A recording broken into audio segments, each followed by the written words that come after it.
நல்லது. ஆண்டவராகிய இயேசு கிறிஸ்துவின் நல்ல நாமத்தினாலே இந்த வேத படிப்பிலே கலந்து கொள்ளும்படி வந்திருக்கிறவங்க யாவரையும் வாழ்த்தி வரவேற்கின்றோம். நாங்கள் ஜெபத்துடனே கூட கடவுளுடைய வார்த்தையை தியானிக்கும்படி நாங்கள் கடந்து வரலாம். ஜெபம் செய்வோம். கிருபையில் ஐஸ்வர்யம் உள்ள நல்ல ஆண்டவரே, அருமையாய் நீங்கள் தந்த இந்த நேரத்துக்காக உமக்கு நாங்கள் நன்றி செலுத்துகிறோம். இந்த நாளிலும் ஆண்டவரே, இந்த சந்தர்ப்பத்திலும் தேவனே உம்முடைய பண்புகளை நாங்கள் படித்துக் கொண்டு வருகிறோம். பரிசுத்த ஆவியானவரே அதிகமாய் எங்களோடு இடைப்பட்டு ஆண்டவர் இயேசு கிறிஸ்துவின் தேவனின் மேன்மைகளை என்னுடைய வாழ்விலே நாங்கள் அனுபவிக்க, ஆண்டவரே உம்மை அறிந்து அதிகமாய் உம்மை கிட்டி சேர ஆண்டவரே எங்களை ஆசீர்வதிக்க வேண்டுமா நாங்கள் ஜெபிக்கிறோம். நீர் எங்களுக்கு கொடுத்திருக்கின்ற இந்த விசுவாச வாழ்க்கையின் மேன்மைகளை நாங்கள் புரிந்து கொண்டு தேவனே உமக்காக நாங்கள் வாழ, ஜீவிக்க, சாட்சி பகர, தேவனே உம்முடைய ராஜ்யத்திற்காக நாங்கள் செயல்பட, தேவனே உம்முடைய இரக்கங்களை, தயவுகளை எங்களுக்குள்ளே அதிகமாய் தந்தரல வேண்டுமா நாங்கள் ஜெபிக்கிறோம் சுவாமி. இதோ ஆண்டவரே, இன்றைய நாளிலும் நாங்கள் கற்றுக்கொள்ள இருக்கின்ற பாடத்திலும் உம்முடைய பிரசன்னத்தை அதிகமாய் எங்களுக்குள்ளே கொடுத்து, தேவனே நாங்கள் இந்த பாடத்தை விளங்கிக் கொண்டு கர்த்தாவை உம்மை மகிமைப்படுத்தத்தக்கதாக, என்னுடைய வாழ்விலே இவைகளை சுவாமி நாங்கள் சிந்தித்து செயல்படத்தக்கதாக ஆண்டவரே எங்கள் இந்த இடத்திலே கூடியிருக்கிற எங்கள் ஒவ்வொருவரையும் ஆசீர்வதிக்க வேண்டுமாறு நாங்கள் ஜெபிக்கிறோம். உம்முடைய பிரசன்னம், உம்முடைய தயவு எங்களோடு அதிகமாய் தங்க வேண்டுமாறு இயேசுவின் நல்ல நாமத்தினாலே எங்களுடைய ஜெபங்களை ஏறெடுக்கிறோம் பிதாவே, ஆமென். நல்லது. இந்த அருமையான நாளிலும் கூட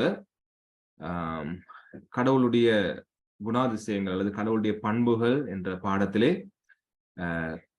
கடவுளின் நன்மை தன்மையை குறித்து இன்றைய நாளில் நாங்கள் கற்றுக்கொள்ள இருக்கிறோம். கடவுளின் நன்மை தன்மைகள், காட்ஸ் குட்னஸ் என்று நாங்கள் அதை ஆங்கிலத்துல சொல்றோம். அதுல முதலாவது பாடத்தை இன்றைய நாளில் நாங்கள் கற்றுக்கொள்வோம். இந்த பாடத்துல முதலாவது பகுதி அல்லது முதலாவது பாடத்தை இன்றைய நாளில் நாங்க கற்றுக்கொள்ள இருக்கிறோம். கடவுளுடைய நன்மை தன்மைகள். கடவுள் எவ்வளவு நல்லவர் என்பதையும், கடவுளுடைய நன்மைகள், என்னென்ன காரியங்களை அவர் நன்மை செய்திருக்கிறார் என்பதையும் நாங்கள் அறிந்து புரிந்து கொள்ள வேண்டியது ஒரு கிறிஸ்தவனுடைய வாழ்விலே மிகவும் அத்தியாவசியமான ஒரு காரியமாக இருக்கிறது. அப்ப நாங்க சங்கீதங்கள்ல பார்க்கிறோம், அநேக இடங்கள்ல சங்கீதக்காரன் கடவுளுடைய நன்மைகளை, அவருடைய குட்னஸ், நன்மைகளை எண்ணி, அதை புரிந்து, அதை தியானித்து, கடவுளை துதித்து பாடி தன்னுடைய விசுவாச வாழ்விலே பெலப்படுகிறது நாங்க அவதானிக்கிறோம். ரைட்? எனவே இன்றைய நாளிலும் நாங்க கடவுளுடைய நன்மைத்தன்மை என்ற பாடத்துல முதலாவது நாங்க அவதானிக்கிற காரியம் என்ன? சங்கீதம் 34ஆம் அதிகாரத்திலே 8ஆம் வசனத்தை நாங்க கவனிக்கிறோம். சங்கீதம் 34ஆம் சங்கீதம் 8ஆம் வசனம். அந்த வசனத்திலே நாங்க அவதானிக்கிற காரியம் என்ன?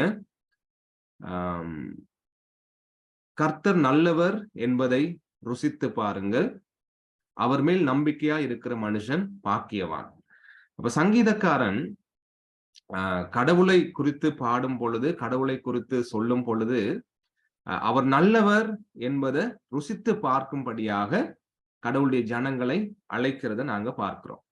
ரைட்? கடவுள் நல்லவர் என்பதை ருசித்து பார்க்கும்படியான அழைப்பு. அப்ப ஒவ்வொரு கிறிஸ்தவர்களும் கடவுளை பின்பற்றுகின்ற, கடவுளை நமஸ்கரிக்கிற எங்களுக்கான அழைப்பு, சங்கீதக்காரனுடைய அழைப்பு இது. ரைட்? கர்த்தர் எப்படியாக நல்லவராக இருக்கிறார், எப்படியாக அவருடைய தன்மைகள், நன்மை தன்மைகள் விளங்குகிறது என்பதை புரிந்து கொள்ளும்படியாக நாங்கள் கடவுளால் அழைக்கப்படுகிறோம் இந்த சங்கீதத்தின் மூலம். அதே போல மாற்கு 10ஆம் அதிகாரத்துல 18ஆம் வசனத்துல வாசிக்கிறோம், தேவன் தவிர ஒருவனும் நல்லவன் இல்லை என்று சொல்லி ஆண்டவர் இயேசு கூறுகிறத நாங்க பார்க்கிறோம். அப்ப கடவுள் நல்லவர் என்பதை ருசி பார்க்கும்படி அழைக்கப்படுறோம். அந்த கர்த்தர் தவிர, அந்த தேவனை தவிர ஒருவரும் நல்லவர் இல்லை என்பதை புதிய ஏற்பாட்டில் ஆண்டவர் இயேசு கிறிஸ்து கூறுகிறத நாங்க கவனிக்கிறோம்.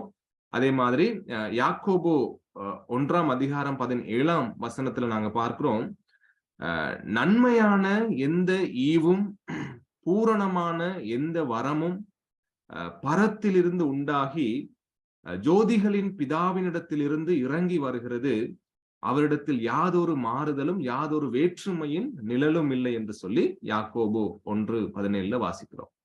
இங்க நான் கவனிக்கிறோம்,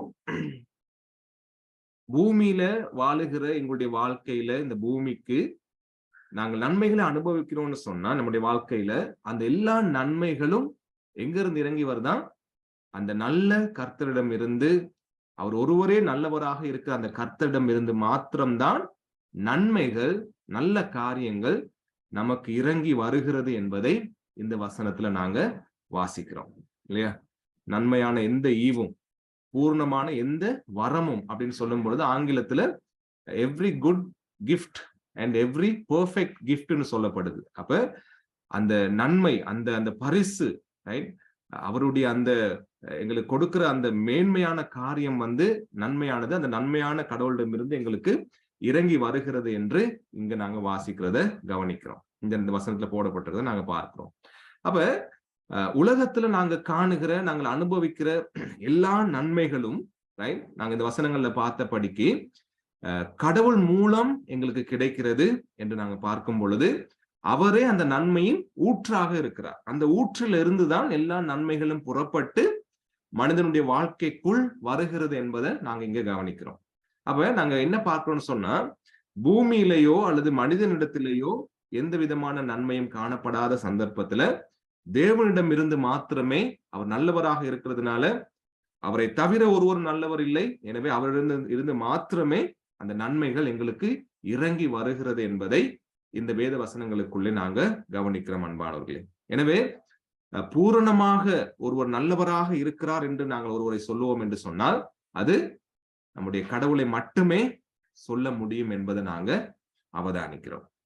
ஒரு நல்லவர் இருக்கிறார் என்று சொன்னால் ஆண்டவர் இயேசு சொன்ன மாதிரி தேவன் மாத்திரமே நல்லவர், சங்கீதக்காரன் சொல்ற மாதிரி கர்த்தர் மாத்திரமே நல்லவர், யாக்கோபுல வாசிக்கிற மாதிரி அவரிடம் இருந்து மாத்திரமே எங்களுக்கு நன்மைகள் வருகிறது, எனவே அவர் மாத்திரமே 100% முழுமையாக நல்லவராக இருக்கிறார் என்பதை இந்த வசனத்துல நாங்க அவதானிக்கிறோம்.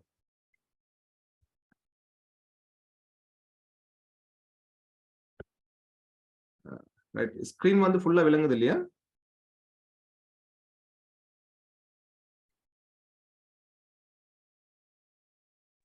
ஃபுல்லா விளங்குது இல்ல பாஸ்டர், அந்த இதுல வர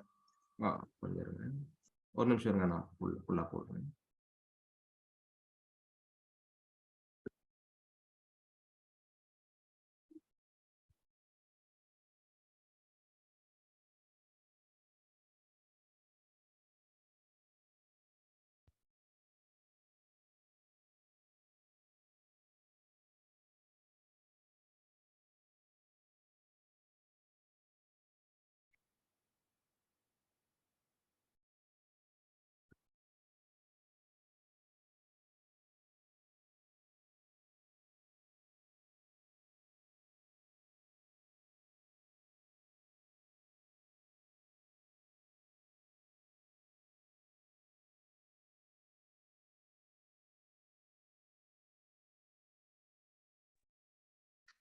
இப்போ ஓகே. இப்ப சரி.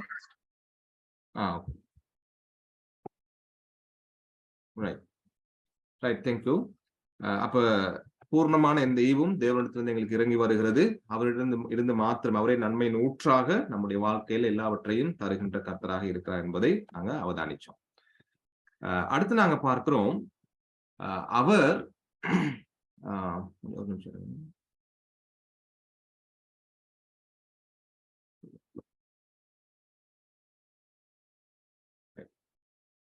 விளங்குது தானே புள்ளனா?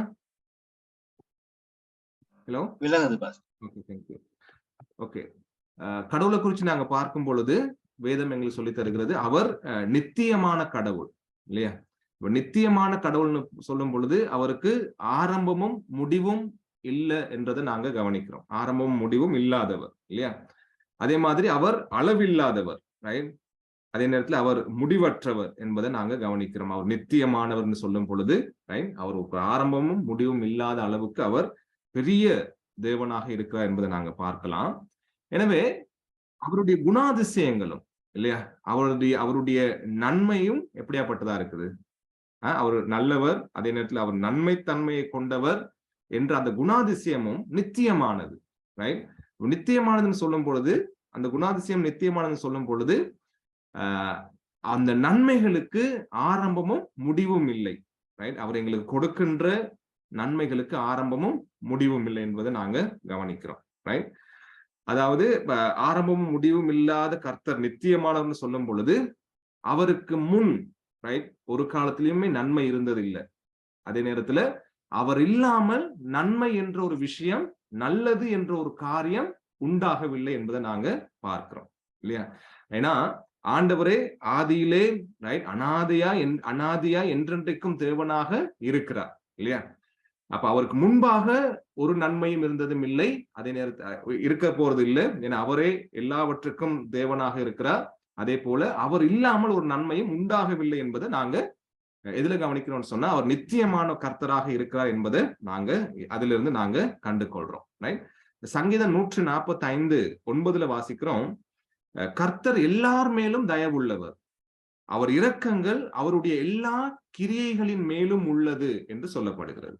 அப்ப நாங்க கவனிச்சோம், கர்த்தர் நல்லவர், அவரை தவிர வேறொரு நல்லவர் இல்லை, அவர் மாத்திரமே நன்மையின் ஊற்றாக இருக்கிறார் என்ற காரியங்களை கவனிச்சோம். இங்க நாங்க பார்க்கிறோம் அவருடைய நன்மைகள் நித்தியமானது, அதுக்கு ஒரு முடிவு இல்லை ரைட் என்பதை நாங்க கவனிக்கிறோம். அதே போல 145 சங்கீதம் 9 கர்த்தர் எல்லார் மேலும் தயவுள்ளவர், அவர் இரக்கங்கள் அவருடைய எல்லா கிரியைகளின் மேலும் உள்ளது என்பதை நாங்க பார்க்கிறோம். ரைட்? அப்ப இங்க தயவுள்ளவர் என்று சொல்லும் பொழுது அவருடைய அந்த நன்மைத்தனத்தை, குட் என்ற அந்த காரியத்தை அது வெளிப்படுத்துகிறதாக இருக்கிறது.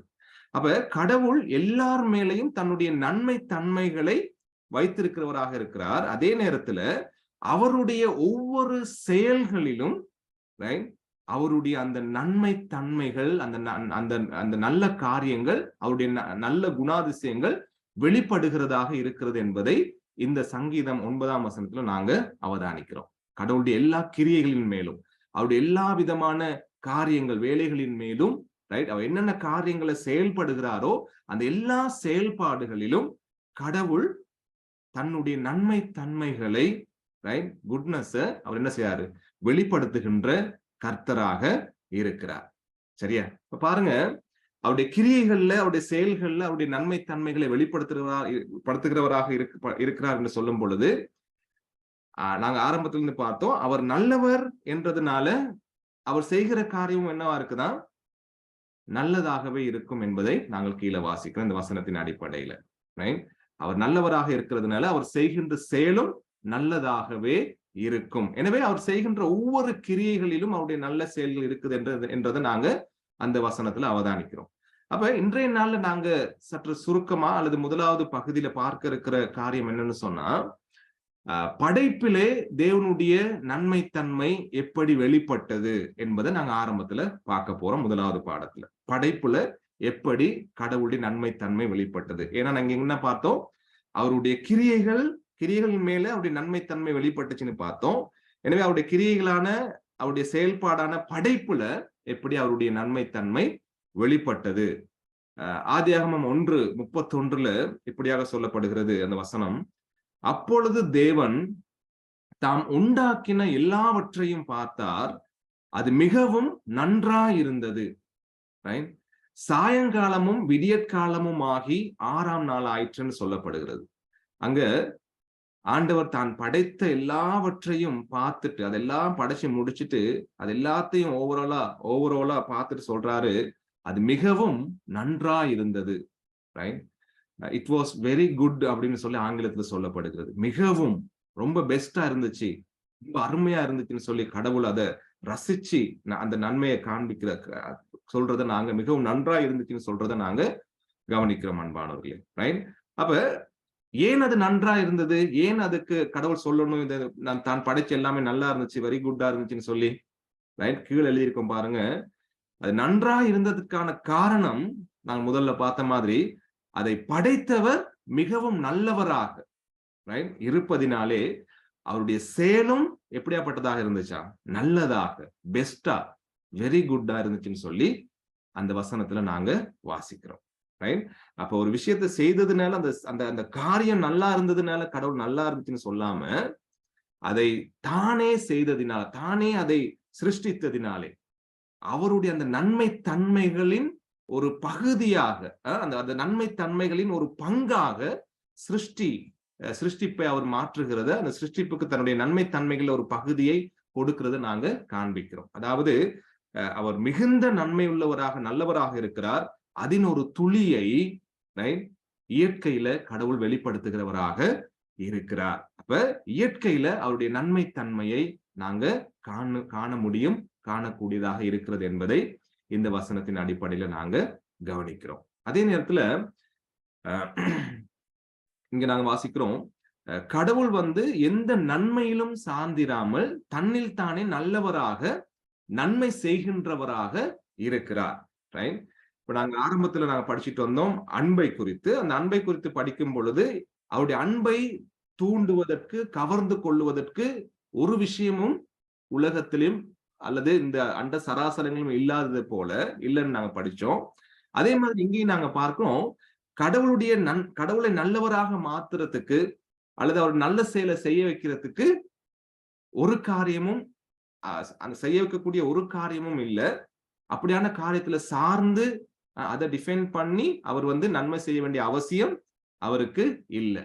ஏன்னு சொன்னா அவர் தன்னில் தானே, ரைட், அவருடைய குணாதிசயமே, அவருடைய பண்பே, அவரே நல்லவராக இருக்கிறதுனால அவருடைய செயல்கள் நல்லதாக இருக்கிறது என்பதை நாங்க கவனிக்கிறோம். அப்போஸ்தலர் புத்தகத்துல 10ஆம் அதிகாரம் 38ஆம் வசனத்துல இப்படி சொல்லப்படுது, இயேசுவானவர் நன்மை செய்கின்றவராக சுற்றி திரிந்தார். அப்ப நாங்க பார்க்கிறோம், அவருக்கு விரோதமாக எப்படி தீமை செய்யலாம், அவரை குற்றப்படுத்தலாம், அவரை வேதனைப்படுத்தலாம் என்று மக்கள் சுற்றி திரிந்து கொண்டிருக்கிற சந்தர்ப்பத்துல, ரைட், வேதம் சொல்லுகிறது அவர் துக்கமும் பாடுகளும் நிறைந்தவராக இருந்தார்னு சொல்லப்படுகிற சந்தர்ப்பத்துல அவர் நன்மை செய்கின்றவராக சுற்றி திரிந்தார். காரணம், தேவனுடைய தன்மையே நன்மை செய்வது. காரணம், அவர் நல்லவராக இருப்பதினாலே அவர் நன்மை செய்கிறவராக சுற்றி திரிந்தார் என்பதை அப்போஸ்தலர்ல வாசிக்கிறோம். ரைட்? அப்ப அவரின் நன்மையின் ஒரு பகுதியை இயற்கையும் அதே நேரத்துல மனிதனும், அதில் அவரது நன்மைத்தன்மையை மனிதன் அனுபவிக்கிறான் என்பதை நாங்க கீழே எழுதியிருக்கோம். அதாவது அப்ப இயற்கையின் மூலம் கடவுளுடைய அந்த நன்மை தன்மையை, கடவுள் தன்னுடைய குணாதிசயத்தை அல்லது அந்த பண்புகளை வெளிப்படுத்தி வைத்திருக்கிறத மனிதன் அந்த இயற்கையின் மூலம் அனுபவிக்கிறவனாக இருக்கிறான் என்பதை நாங்க காண்றோம். அப்ப நாங்க படைப்பை குறித்து பார்க்கும் பொழுது எப்படியாக கடவுள் தன்னுடைய நன்மை தன்மை வெளிப்படுத்திருக்கிறான்னு சொல்லி பார்க்கும் பொழுது, அவனுடைய படைப்பை குறித்து சிந்திக்கும் பொழுது நாங்க எங்களுடைய நம்முடைய திருச்சபையில நாங்க படிக்கிற ஹைடல்பர்க் கேட்டகிசம் வேத வினாவிடையில மனிதனுடைய படைப்பை குறித்து இப்படியாக கேள்வி கேட்டு இப்படியாக பதில் சொல்லப்படுது. எப்படி மனுஷனை கடவுள் படைத்தார் என்று கேட்கும் பொழுது, பாருங்க, தேவன் மனிதனை துன்மார்க்கனாகவும் மாறுபாடானவனாகவும் படைத்தாரா?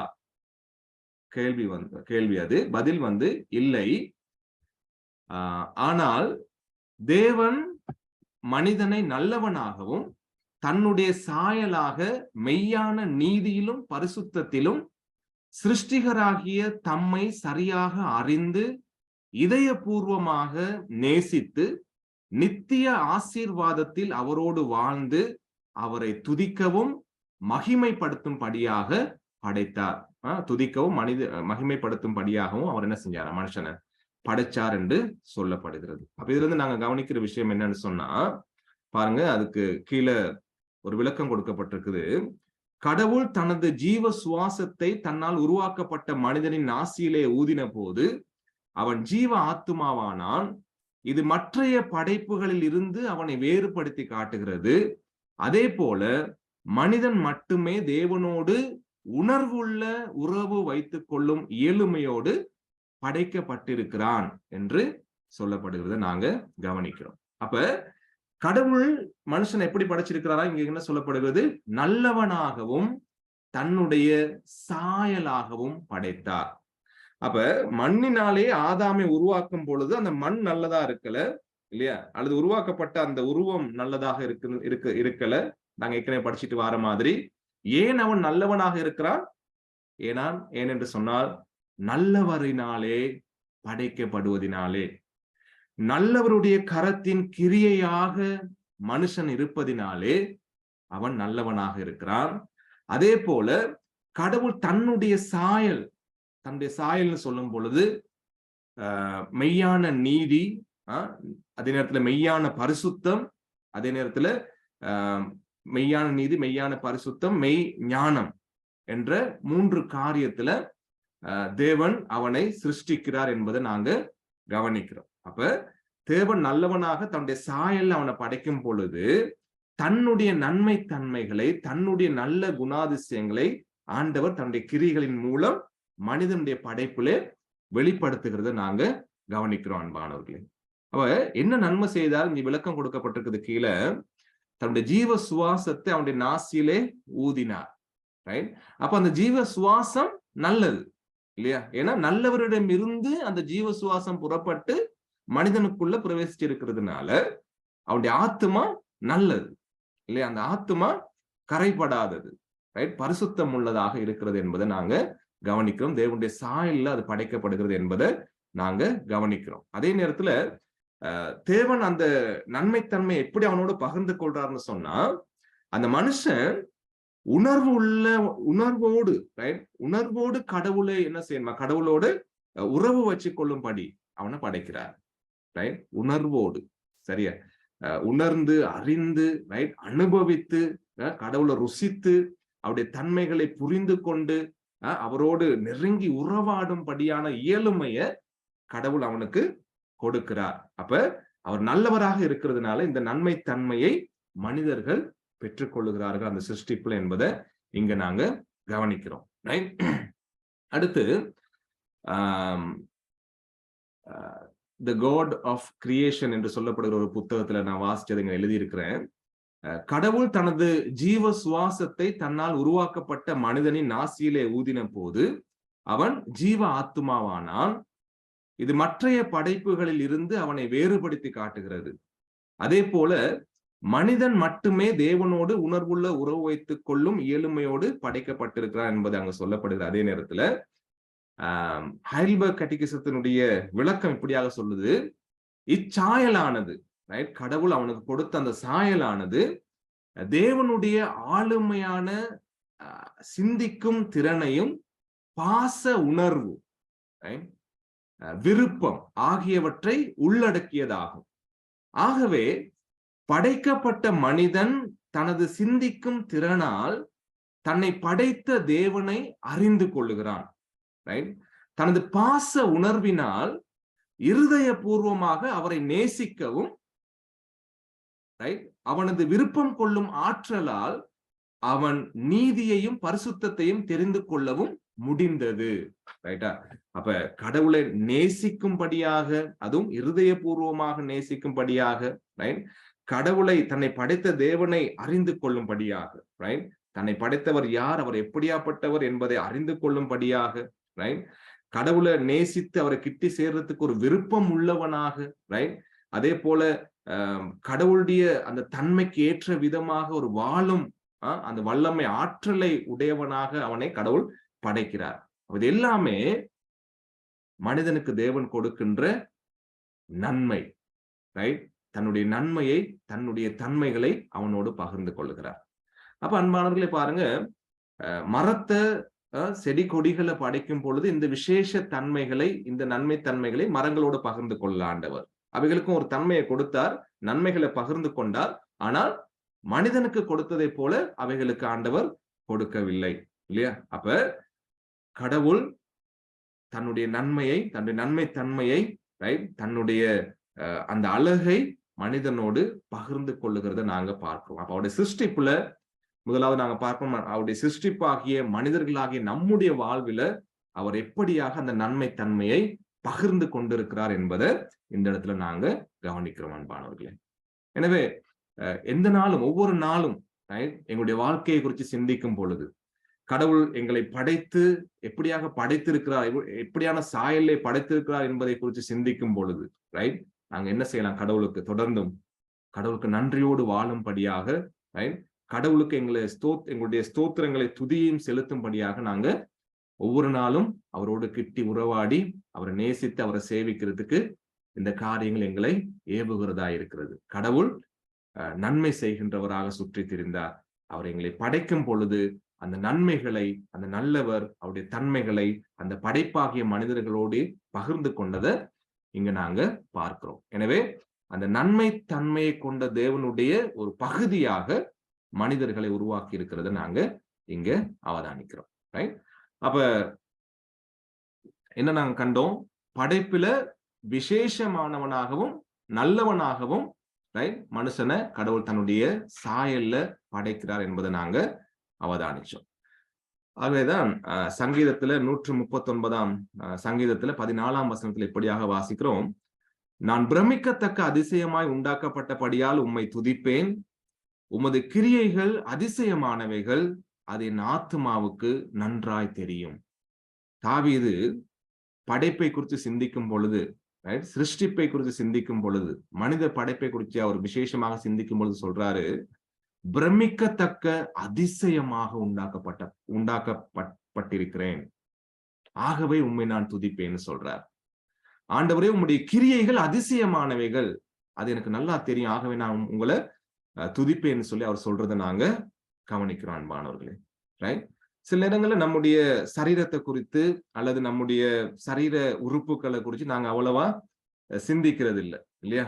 ஆனா வேதத்தில் நாங்க கவனிக்கிறோம், அது எல்லாமே கடவுள் சிருஷ்டித்தது, அவருடைய ஒரு நன்மை தன்மையை அதுல பகிர்ந்து இருக்கிறார், ரைட், என்பதை நாங்க சிந்திக்கிறது கிடையாது. அப்ப பாருங்க, மனிதனுடைய சரீரத்தில் இருக்கிற உறுப்புகள், அதுல இருக்கிற செயல்பாடுகள், ரைட், இது எல்லாமே நமக்கான தேவனின் நன்மையின் ஊற்றாக இருக்கிறது. எல்லா நன்மையின் ஊற்றும் தேவனிடத்திலிருந்து, அந்த ஜோதிகளின் பிதாவிடத்திலிருந்து இறங்கி வருகிறது என்று சொல்லி நாங்க யாக்கோபுல வாசிச்ச மாதிரி, எங்களுடைய சரீரம், அந்த சரீரத்தின் உறுப்புகள், நான் முதல்ல பார்த்தோமா அங்க இருக்கிற அந்த ஜீவ சுவாசம், ரைட், எல்லாமே தேவனிடத்திலிருந்து எங்களுக்கு கிடைத்த நன்மையின் ஊற்றாக, நன்மையாக இருக்கிறது என்பதை நாங்க மறக்க கூடாது. ரைட்?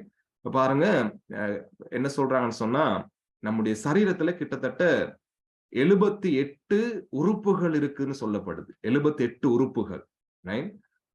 மூளை, கண், கை, கால், தலை, காது, மூக்கு, எலும்பு, இப்படி போன்ற 78 உறுப்புகள் இருக்குன்னு சொல்லப்படுது. அப்ப இந்த 78 உறுப்புகளையும் கடவுள் என்ன செஞ்சிருக்கிறாரு? நமக்குள்ள வைத்துதான் எங்களை உருவாக்கி இருக்கிறார் மனிதன். அப்ப ஆதாமை உருவாக்கும் பொழுது எங்களுக்கு தெரிஞ்சது, நம்ம என்ன வாசிச்சிருக்கோம், என்ன நாங்க சிந்திச்சு கொண்டு வரோம், மண்ணுனால உருவாக்குனாரு, அப்புறம் சுவாசத்தை ஊதினார், இல்லையா? ஆனால் மனிதனுக்குள்ள இத்தனை உறுப்புகள், இந்த அன்னளவாக 78 உறுப்புகளை கடவுள் வைத்து அவனை உருவாக்கி இருக்கிறார். அப்போ ஒவ்வொரு உறுப்புகளும் செயல்படுகிற விதங்கள் வித்தியாசமானது. அதே நேரத்துல ஒவ்வொரு உறுப்பும் ஒவ்வொரு உறுப்போட தொடர்பு உள்ளது, இல்லையா? அந்த எல்லா காரியங்களையும் தொடர்பு படுத்தும்படியாக நரம்பு நாளங்களுக்கு கூட ஆண்டவர் இரத்தத்தை உருவாக்கி அவைகளை அதன் மூலம் போஷாக்கி அனுப்புகின்ற ஆண்டவராக இருக்கிறத நாங்க பார்க்கிறோம், இல்லையா? மூளையிலிருந்து சீக்கிரமாக தகவல்களை ஒவ்வொரு உறுப்புகளோடும் பகிர்ந்து கொள்ளும்படியாக ஆண்டவர் மனிதனை உருவாக்கி ஒரு பெரிய ஆச்சரியமான, பிரமிக்கப்படத்தக்க விதமாக நம்முடைய சரீரத்தை ஆண்டவர் உருவாக்கி இருக்கிறார் என்பதை சிருஷ்டிப்பிலிருந்து நாங்க கவனிக்கிறோம். அப்ப இந்த ஒவ்வொரு உறுப்புகளும் அவருடைய நன்மையின் ஒரு பங்களிப்பா, ஒரு நன்மையை பகிர்ந்து கொண்ட காரியமாக இருக்கிறது என்பதை நாங்க மறக்க கூடாது. அப்ப எங்களுக்குள்ள இருக்கிற நுரையீரலாக இருக்கலாம், எங்களுக்குள்ள இருக்கிற ஈரலாக இருக்கலாம், எங்களுக்குள்ள இருக்கிற இருதயம், எங்களுக்குள்ள இருக்கிற மூளை, எல்லாமே தேவன் நமக்கு நன்மை செய்யும்படி நம்மோடு அந்த அந்த அந்த நன்மைகளை எங்களுக்கு உங்களுடைய வாழ்க்கையில கொடுத்திருக்கிறார் என்பதை நாங்க கவனிக்கிறோம் அன்பானவர்களே. ரைட்? இப்போ ஒவ்வொரு உறுப்பாக எடுத்து நாங்க அதை கொஞ்சம் ஆழமா அல்லது கொஞ்சம் விவரமா படிப்போம்னு சொன்னா ஆச்சரியமா இருக்கும். என்ன சொன்னா, இன்னைக்கும் அநேக விஞ்ஞானிகள் மூளையில இருக்கிற இன்னும் சில சின்ன நரம்பு நாளங்களை கூட கண்களால பார்த்து அவைகளை தொட்டு உணர முடியாத அளவுக்கு அவைகள் அவ்வளவு சின்னதாக இருக்கிறது, சிறியதாக இருக்கிறது என்பதை சொல்றாங்க. ரைட்? சரீரத்துல இன்னும் அநேக காரியங்கள் வித்தியாசமான விதத்துல அவைகள் உருவாக்கப்பட்டு செயல்படுகிறது. எத்தனை கம்ப்யூட்டர் கண்டுபிடிக்கப்பட்டாலும் நம்முடைய மனிதனுடைய மூளையை போன்று ஒரு கம்ப்யூட்டரும் செயல்பட முடியாது என்று ஆச்சரியமாக சொல்றாங்க, இல்லையா? அப்ப அவ்வளவாக தேவன் அதிசயமான படைப்பாக எங்களை படைச்சிருக்கிறார். அப்ப என்ன நாங்க கவனிக்கிறோம்னு சொன்னா, இதெல்லாம் நம்முடைய நன்மைக்காக, நம்முடைய வாழ்க்கைக்காக, நம்ம வாழ்ந்து ஜீவிக்கும்படியாக, நாங்க இந்த உலகத்துல சந்தோஷமாக வாழ்ந்து தேவனை சேவிக்கும்படியாக அந்த நன்மைகளை தேவன் நம்மோடு பகிர்ந்து கொண்டிருக்கின்றார். இந்த உறுப்புகளை எங்களுக்குள்ளே கொடுத்து பகிர்ந்து கொண்டிருக்கிறார். இதெல்லாம் நன்மையின் ஊற்று என்பதை நாங்க ஞாபகத்துல வச்சுக்கொள்ளணும். சில நேரங்களில் நம்ம என்ன யோசிக்கிறோம், நன்மையின் ஊற்றுன்னு சொன்னா நான் நினைக்கிறது நடக்கணும், சில நேரங்கள்ல நம்முடைய வாழ்க்கையில செழிப்பு வரணும், அதெல்லாம் கிடைக்காட்டி எனக்கு கடவுள் ஒரு நன்மையும் செய்யலைன்னு நம்ம யோசிச்சுட்டு இருக்கிறோம் இல்லையா? ஆனால் இவ்வளவு காரியங்களை தாவீது தியானிச்சு சொல்றாரு, என்னை பிரமிக்கப்படத்தக்க அதிசயமாக ஆண்டவரே நீங்க உண்டாக்கி இருக்கிறீங்க, உங்களுக்கு நன்றின்னு சொல்லி உங்களை துதிப்பேன்னு சொல்லி அவர் சொல்றார். ரைட்?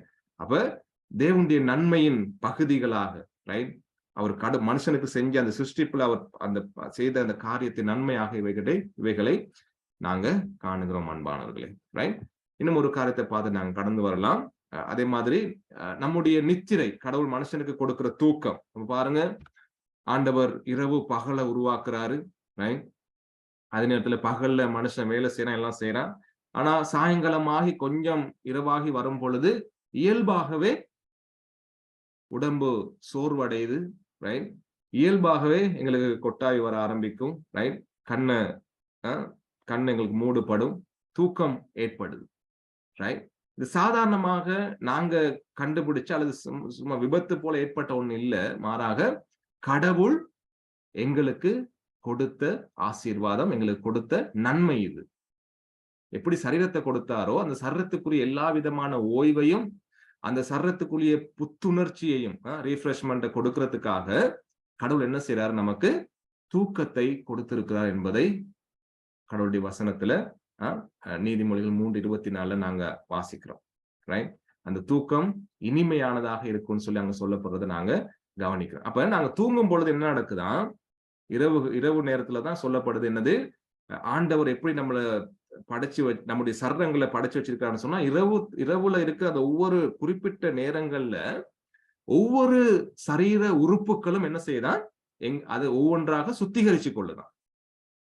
மூளைக்கு ஒரு நேரம், இருதயத்துக்கு ஒரு நேரம், குடலுக்கு ஒரு நேரம், ஈரலுக்கு ஒரு நேரம், கிட்னிக்கு ஒரு நேரம்னு சொல்லி விஞ்ஞானிகள் பிரிச்சு காட்டுறாங்க. அந்தந்த நேரத்துல, இரவு நேரத்துல நாங்க தூங்கும் பொழுது சரீரம் என்ன செய்யுது, புதுப்பித்துக் கொள்ளுகிறது. அதுல சுகவீனங்கள் இருந்தா அது என்ன செய்யுதான், அவைகளை சுகப்படுத்துகிற வேலைகளை அது பாக்குது என்று சொல்லி சொல்லப்படுகிறது. அப்ப கடவுள் எவ்வளவு நன்மையை எங்களுக்கு கொடுத்திருக்கிறார். ரைட்? இந்த நித்திரையின் மூலம் ஆசீர்வாதங்களை எங்களுக்கு எவ்வளவு வழங்கியிருக்கிறார் என்பதை நாங்க மறக்க கூடாது. எனவேதான் அநேகர் சொல்லுவாங்க, நீங்க தூங்க போகும் பொழுது கடவுளுக்கு நன்றி சொல்லுங்க. சாப்பாட்டுக்காக நன்றி செலுத்துற மாதிரி தூக்கத்துக்காக நன்றி செலுத்துங்க. காலைல எழும்பும் பொழுது அந்த புத்துணர்ச்சியை கொடுக்கறதுக்காக தேவன் ஏற்படுத்தின அந்த இனிமையான நித்திரைக்காக நன்றி செலுத்துங்கன்னு சொல்லி சொல்றதை நாங்க கவனிக்கிறோம் அன்பானவர்களே. ரைட்? அப்ப தேவன் எவ்வளவு நன்மையை நம்மோடு பகிர்ந்திருக்கிறார் என்பதை சுருக்கமாக சில காரியங்களுக்குள்ள நாங்க பார்த்துட்டு வரோம். ரைட்? அடுத்து நாங்க கவனிக்கிறோம், சங்கீதம் 145:15-16 எல்லா ஜீவன்களின் கண்களும் உம்மை நோக்கி கொண்டிருக்கிறது, ஏற்ற வேளையிலே நீர் அவைகளுக்கு ஆகாரம் கொடுக்கிறீர், நீர் உமது கையை திறந்து சகல பிராணிகளின் வாஞ்சையையும் திருப்தியாக்குகிறீர். ரைட்? இப்ப பாருங்க, இங்க கடல்ல கடவுள் ஜீவ ஜந்துக்களை உருவாக்கினார்னு தான் நாங்க ஆதியாகமத்துல வாசிக்கிறோம். ஆனா சங்கீதங்கள்ல வாசிக்கும் போது என்ன நடக்குதுன்னு சொன்னா, அங்க இருக்கிற அந்த கடல் ஜந்துக்கள், அந்த ஜீவன்கள் என்ன செய்தான், சாப்பாட்டுக்காக தேவனை நோக்கி பார்த்துக்கிட்டு இருக்குதான். ரைட்? கடவுள் அவைகளுக்கு என்ன செய்யறாரு, ஆகாரம் கொடுக்கிறார். ரைட்? அப்ப தேவன் நல்லவராக இருக்கிறதுனால, இயேசு சுவாமி நல்லவராக நன்மை செய்கிறவராக சுற்றி திரிந்து கொண்டிருந்தார் என்பதை நாங்க பார்த்தோம் முதல்ல. ரைட்? தன்னை தேடி தன்னுடைய வார்த்தைகளை கற்றுக்கொள்ள வருகிறவங்களுக்கு சாப்பாடு கொடுத்தாரு. சுகம் தேவை, தங்களுடைய வாழ்க்கைக்கு விடுதலை தேவை என்று சொல்லி ஆண்டவரை தேடி வந்தவங்களுக்கு நன்மை செய்தார், சுகமாக்கினார், விடுதலையாக்கினார் என்பதை நாங்க கவனிக்கிறோம். அப்ப கடவுள் தான் படைத்த காரியங்கள் மீது அவைகளுக்கு நன்மை செய்கின்ற ஆண்டவராக இருக்கிறார். ரைட்? அந்த படைப்புகளும் அவருடைய நன்மையின் ஒரு பகுதி. அதே நேரத்தில் அந்த படைப்பை போஷிக்கிறதையும் அவர் தன்னுடைய நன்மை தன்மையின் மூலம் வெளிப்படுத்துகின்ற ஆண்டவராக இருக்கிறார் அன்பானவர்களே. ரைட்? எனவே சங்கீதக்காரன் சொல்றார் 136 சங்கீதம் 25 வசனத்துல, மாம்ச தேகம் உள்ள யாவுக்கும் ஆகாரம் கொடுக்கிறவரை துதியுங்கள், அவர் கிருபை என்றும் உள்ளதுன்னு சொல்லி துதிக்கிறத நாங்க கவனிக்கிறோம் அன்பானவர்கள். ரைட்? சங்கீதம் 119 68 வாசிக்கிறோம், தேவரீர் நல்லவரும் நன்மை செய்கிறவருமாய் இருக்கிறீர், உமது பிரமாணங்களை எனக்கு போதியும். ரைட்? அந்த சங்கீதக்காரன் சொல்றார் 119 சங்கீதம், தாவீது, தேவரீர் நீ நல்லவரும் நன்மை செய்கிறவருமாய் இருக்கிறீர். ரைட்? அங்கு விலங்குகளுக்கு சாப்பாடு கொடுக்கிறார், மனிதனுக்கு அனைத்தையும் அவனுடைய நன்மைக்கு ஏதுவாகவே கொடுத்து செயல்படுகின்ற நன்மை செய்கிறவராக சுற்றி திரிகின்ற ஆண்டவராக அவர் இருக்கிறார். நல்லவரும் நன்மை செய்கிறவருமாக இருக்கிறீர்னு சொல்லி அந்த வேத வசனங்கள்ல நாங்க வாசிக்கிறோம் அன்பானவர்களே. எனவே ஒவ்வொரு நாளும் கடவுளுடைய நன்மைக்கு, அந்த நன்மைகளை சிந்தித்தவர்களா தேவனுக்கு நாங்கள் நன்றி செலுத்த வேண்டியவர்களாக இருக்கிறோம். கடவுள் நல்லவர், நன்மை செய்கின்றவர் என்பதை நாங்க பார்க்கிறோம். அப்ப அடுத்த வர்ற வாரங்கள்ல சில இடங்கள்ல இன்னும் 2-3 வாரங்கள் நாங்க இந்த காரியங்களை படிக்க வரும்னு நினைக்கிறேன். இது ஆரம்பம். எனவே வருகிற காலங்கள்ல நாங்கள் ஒவ்வொன்றாக தேவனுடைய நன்மை தன்மைகளை நாங்கள் தியானிக்க இருக்கிறோம். கடவுளுக்கு நன்றி. எனவே இன்றைய நாள்ல ஆரம்பமாக கற்றுக்கொண்ட காரியங்கள் இருந்து நீங்கள் கற்றுக்கொண்ட காரியங்களை எங்களோடு பகிர்ந்து கொள்ள முடியும்.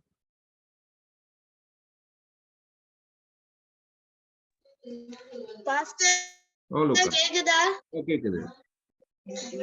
இன்றைக்கு கடவுள் நல்லவர் படிச்சோம் தானே? அதுல ஓல்ட் டெஸ்டமெண்ட்ல கடவுள் மனுஷனை அவரோட சரீரத்தால அவரோட சாயலாக அவர் மனுஷனை படிச்சார் தானே? ஆதாமு ஏவாளையோ பிறோ ஆதாமு ஏவாளையும் பாவம் செஞ்சாங்க தானே?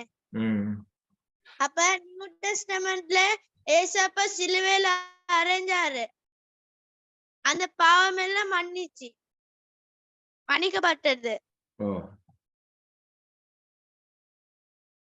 அப்ப கடவுளோட சாயலா மனுஷனை படைச்சு ஏன் மனுஷன் கடவுள் மாதிரி நல்லவங்களா இருக்கிறாங்கல்ல?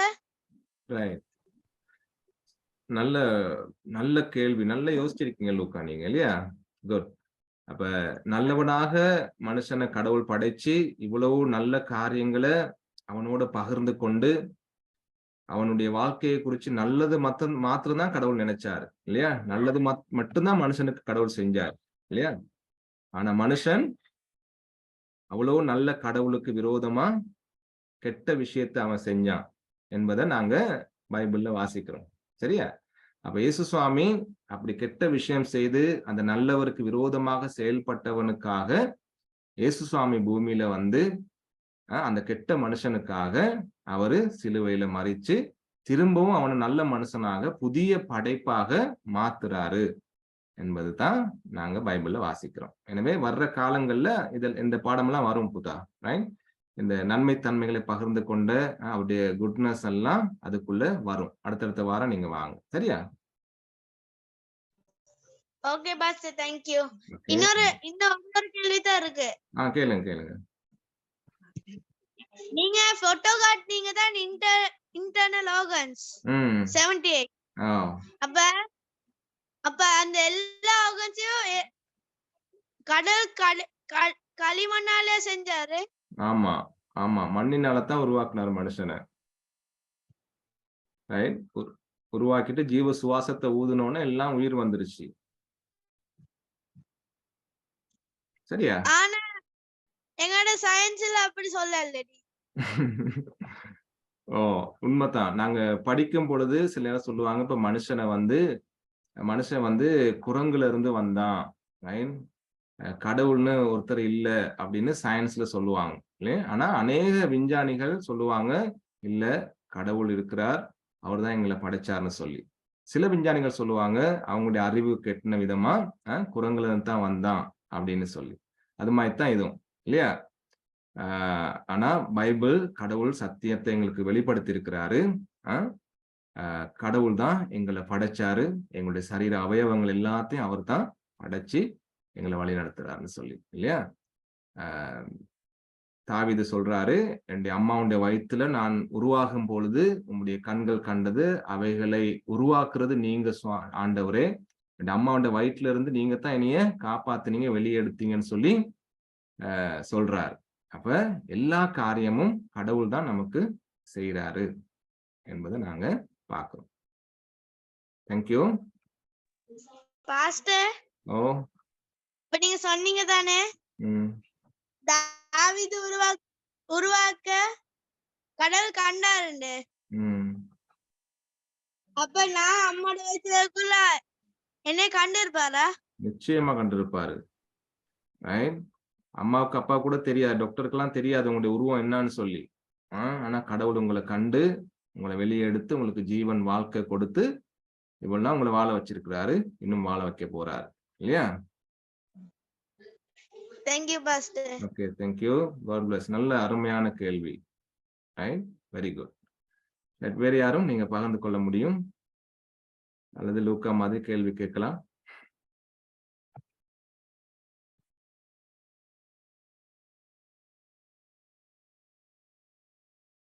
எதுவும் காரியங்கள் தான் நீங்க பகிர்ந்து கொள்ளுங்க. ஓ, சொல்லுங்க.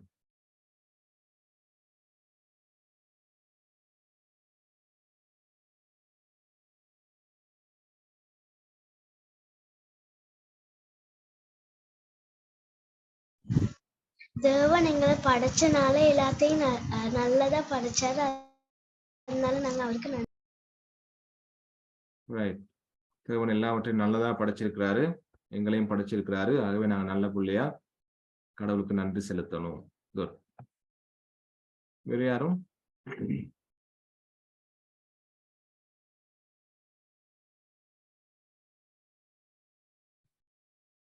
சரி, அப்படி இல்லாத பட்சத்துல நாங்க பாஸ்டர் சுரேஷ்ட கேட்டுக்கொள்வோம் இந்த நேரத்துக்காக ஜெபித்து நிறைவு செய்யும்படியாக. நீங்க மற்றவங்க அடுத்த கிழமை பகிர்ந்து கொள்ளுங்க பாடத்துல இருந்து நீங்க படிச்சது அல்லது எக்ஸ்ட்ரா உங்களுக்கு கடவுள் வெளிப்படுத்தின காரியங்களை அடுத்த வாரத்துல இருந்து நீங்க பகிர்ந்து கொள்ள முடியும். ரைட், பாஸ்டர் நீங்க ப்ரே பண்ணி இந்த நேரத்தை நிறைவு செய்யுங்க. ஜெபம் பண்ணுவோம்.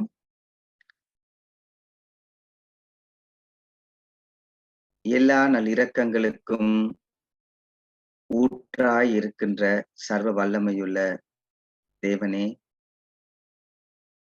உம்முடைய நன்மை தன்மையை நாங்க புரிஞ்சு கொள்ள முயற்சிக்கிறோம், விவரிக்க முயற்சிக்கிறோம், எங்களால முடியல ஆண்டவரே.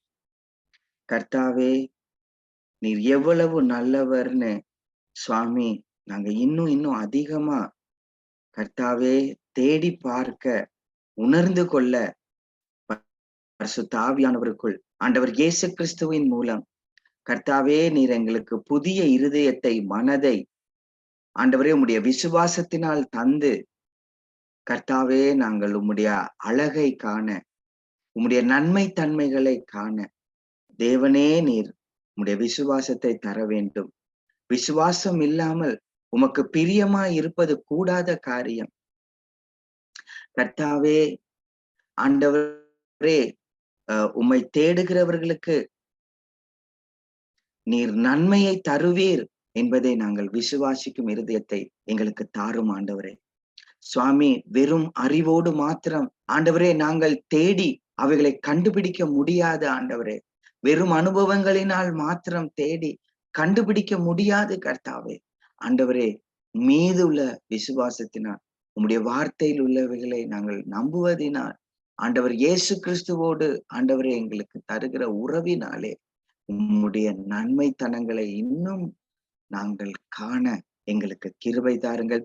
உம்முடைய செயல்களில் எல்லாம் படைப்பில் இருந்து ஆண்டவரே விசேஷமாக நீர் மனிதர்களை படைத்த விதத்திலே, ஆண்டவரே இந்த இயற்கைகளை படைத்த விதத்திலே சுவாமி நீர் ஆண்டவரே சுவாமி நாங்கள் சுவாசிக்கும் காற்று எங்களுக்கு ஆண்டவரே சுவாமி நாங்கள் வாழ்வதற்கு உதவி செய்கிறது. ஆண்டவரே நீர் தந்திருக்கிற தண்ணீர் சுவாமி எங்களை புத்துணர்ச்சி அடைய செய்கிறது. சுவாமி நீர் எங்களுக்கு தந்திருக்கிற தூக்கம், நித்திரை ஆண்டவரே எங்களை சுவாமி ஆண்டவரை மறுமலர்ச்சி அடைய செய்கிறது. ராஜாவே, இவைகள் எல்லாவற்றிலும் ஆண்டவரே மனிதனிலே நீர் தந்த சாயலிலே ஆண்டவரே மற்ற இயற்கையில் உள்ளவைகள் எல்லாம் அனுபவிக்க முடியாத அளவுக்கு ஆண்டவரே உம்முடைய பரிசுத்தத்தை, உம்முடைய நீதியை, உம்முடைய நன்மை தன்மைகளை காணும்படிக்கு உம்முடைய சாயலை நீர் எங்களுக்கு தந்திருக்கிறீர். உம்முடைய வார்த்தையினால் அல்லவா நாங்கள் அதை காண்கிறோம். கர்த்தாவே, இதை கேட்கிற காதுகளும், ஆண்டவரே இந்த வார்த்தையை காண்கிற கண்களும் ஆண்டவரே பாக்கியம் உள்ளது சுவாமி. ஆண்டவரே இந்த வேத படிப்பு குழுவினரை நீர் ஆசீர்வதித்தபடினாலே, ஆண்டவர் பாக்கியம் உள்ளவர்களாய் ஆண்டவரை நீர் காண்கிறபடினாலே உமக்கு நன்றி. கர்த்தராகிய இயேசு கிறிஸ்துவுக்குள் இன்னும் அதிகமாய் உம்முடைய ஒரே பேரான குமாரனுடைய முழுமையான சாயலை வெளிப்படுத்துகிற ஆண்டவர் இயேசு கிறிஸ்துவுக்குள் நீர் எவ்வளவு நல்லவர் என்பதை கண்டு கொள்ள நீர் எங்களுக்கு உதவி செய்யும். ஆண்டவர் உம்முடைய தாசனை, ஆண்டவர் போதகரை நீர் எங்களுக்கு தந்து ஆசீர்வதித்திருக்கிறபடினாலே நன்றி. இயேசுவின் நாமத்தினால் பிதாவே, ஆமென். Thank you pastor.